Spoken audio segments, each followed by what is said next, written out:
This is an ABC News special report. Now reporting, David Muir.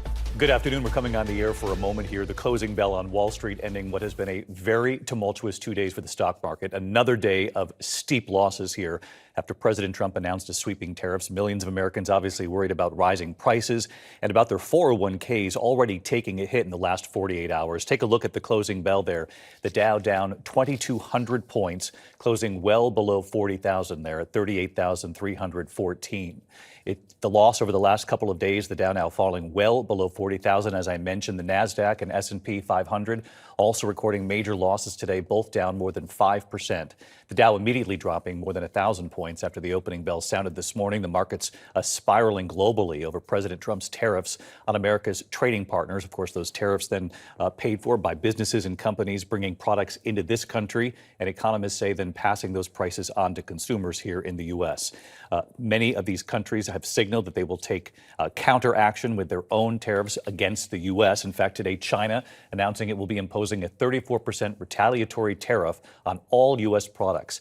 President Trump firing back a short time ago. China played it wrong. They panicked. The one thing they cannot afford to do, he said.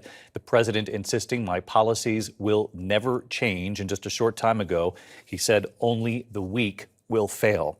I want to bring in Rachel Scott. She's our senior political correspondent. She's live at the White House. And Rachel, is there any indication from the White House, and obviously we heard what President Trump just said, any indication that they're going to spend this weekend ahead examining any potential shift here in strategy, given what they've seen in the markets over these last 2 days?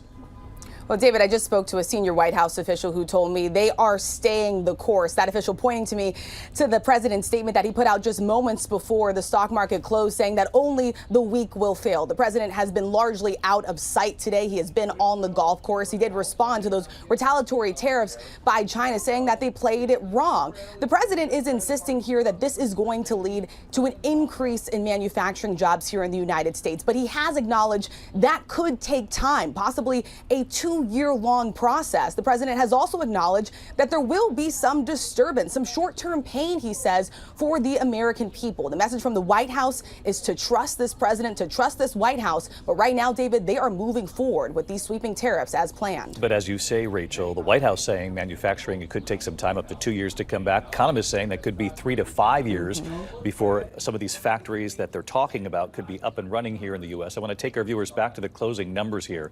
Again, the Dow closing just a short time ago, down well below 40,000, losing 2,231 points, closing at 38,314 today. Our coverage will continue. ABC News Live, abcnews.com. And for many of you, your local news is standing by. I'll be back with the entire team for World News Tonight. I'm David Muir in New York. I'll see you then.